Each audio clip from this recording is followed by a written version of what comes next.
Thank you, guys. I have a lot of material in here compared to other speakers, so take notes. Might be a bit of a course here or information overload.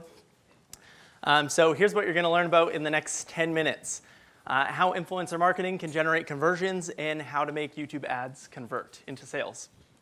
So who am I? Who am I here talking to you? Previously, I worked at the world's largest YouTube network, Broadband TV, and my job was in audience development, so helping brands grow. And I also produce and host a cooking show on YouTube. I'm certified by YouTube in audience development, digital rights, and I run a video marketing agency.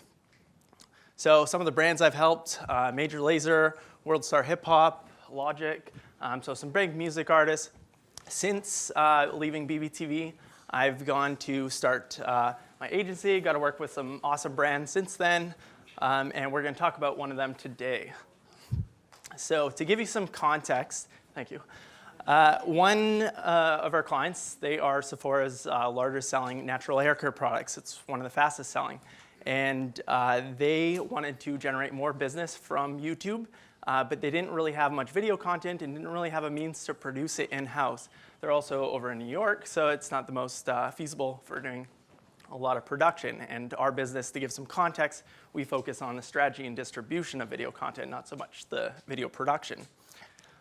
But so the challenge, we didn't have much video content to work with, so we needed to actually create that. They had a small audience on YouTube, less than 1,000 subscribers. On Instagram, over 150,000, so quite a difference there. And they were getting a negative return, so their ads on YouTube were actually costing them money. But the biggest challenge for us, as an all-male agency, understanding women's hair.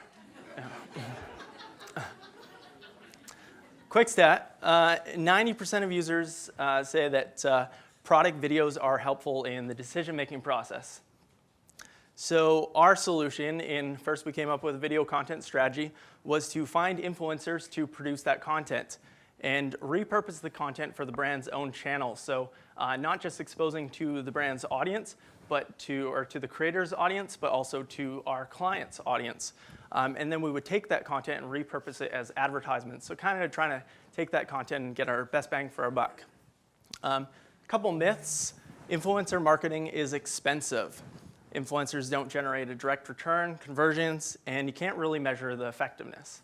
These are myths in reality. There's influencers of every price, size, and potential return. And they're actually amazing for conversions because it increases the trust factor of your product and of the audience. Like, so these influencers, they've built a relationship with these audiences, and so you can tap into that. And everything can be tracked with promo codes, with UTMs, so yeah, tracking codes, and all that information is public too for viewership and engagement.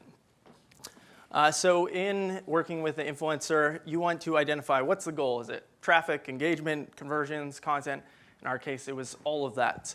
Influencers, to identify influencers, you want to see who is a trusted source of information, who fits the brand image and audience, what is the top performing content. You want to look at their most popular content and see, okay, what's working, because you're going to want to do more of that. So creating content that's similar to the stuff that's already performed well for them.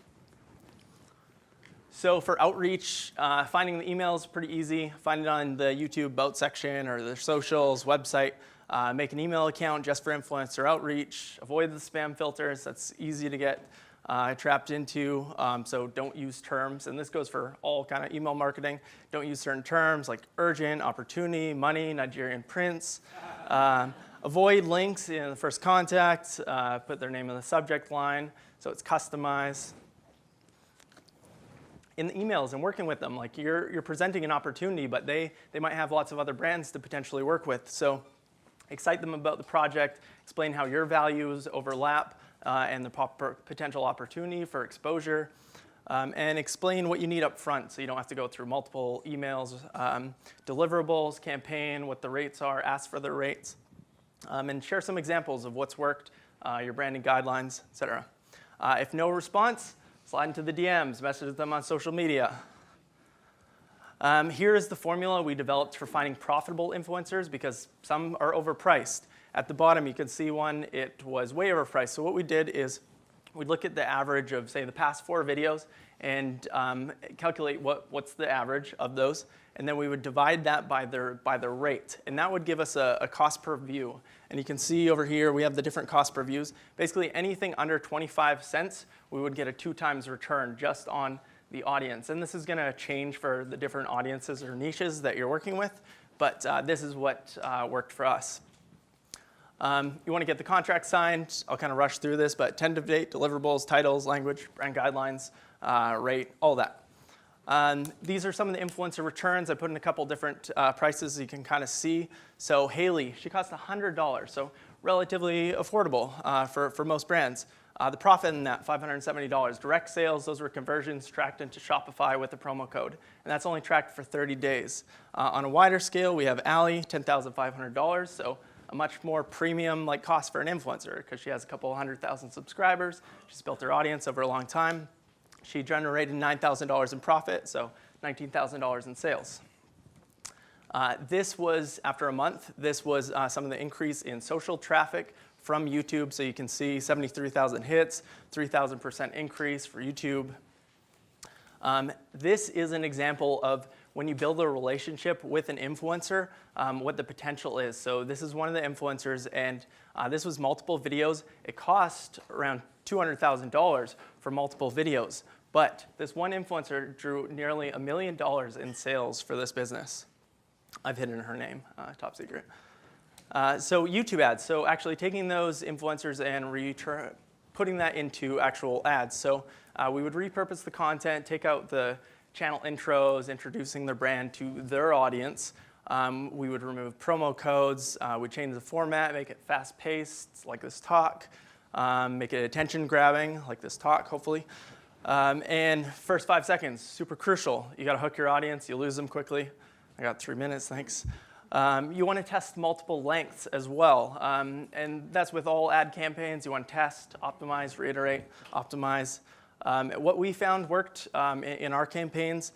So the top value per conversion and the most sales was a 3 minutes and 45-second cut. So a bit longer than most people think some advertisements are going to be, but that's what worked. It was an influencer who was speaking about the product. We also created a supercut, so multiple testimonials of influencers reviewing the product, and that was our lowest cost per conversion, and that was only 53 seconds. So a quick stat. Viewers who watched ads for 30 seconds were 23 times more likely to visit or subscribe to the channel, watch more videos by the brand, or share the video. I didn't make that up. That's Think with Google. So for our targeting, how do we actually target using the Google ad platform? YouTube ads are run through the Google ad platform, previously Google AdWords. So we do a variety of different targeting because, again, you're testing, so custom audiences, similar audiences, remarketing. So we'd remarket to people who had previously been a customer, but we wanted to draw them back in, website visitors who've visited specific pages, video viewers, placements. So adding placements are specific YouTube videos, specific channels. So we could find if someone had done a review organically, we could put our ad in front of that. Device bid adjustments, so that is if some people are purchasing more on desktop, we want to bid a bit more for that, and so that's what we did. We found a 30% increase for desktop. Geo-targeting. First, we started with entire states, and then we would see what individual states actually converted, and we could bid more or less. So we'd bid more for like California, New York, Florida, because those generated a lower cost per conversion, or just more of them. And influencer videos, that should be a 3, but it says 2. Sounds like my mic just went on. That outperformed product videos by 3 times. This was one of the campaigns. So $4,000 spent. We had a $16,000 or $17,000 return, so 4 times return on ad spend. So these campaigns that can be scaled up. Thanks.